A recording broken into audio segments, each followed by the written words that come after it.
Hello po mga guys. Yan. Ngayon po ay magluluto ulit tayo mga guys. Yan. Ito po yung langka. Ayan po mga guys. Ayan, masdan nyo po guys. Ayan po siya. Ayan. Mamaya po siya lulutuin ko. Gagatan ko po siya mga guys. Ayan po. Ayan.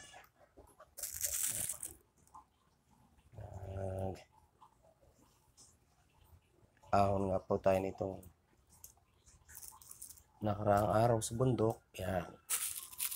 Kita tayo ng puno ng langka. Maliliit ang bunga.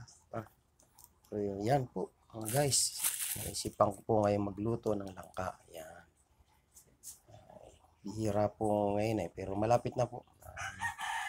Magpanahon, dumami at maglalaki yan. Sasalukuyan ho ngayon. Kung po siya mga guys. Medyo maliliit pa. Pero may nakukuha na po mga guys.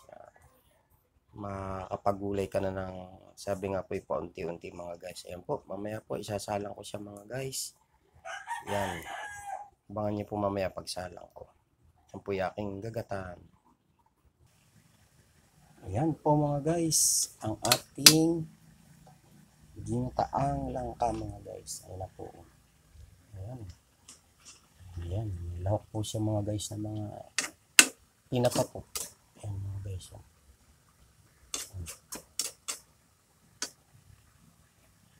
Ayan mga guys. Ayan. Ang ginataang langka mga guys. Ayan. Hanggang sa muli po mga guys. Salamat po. See you watching.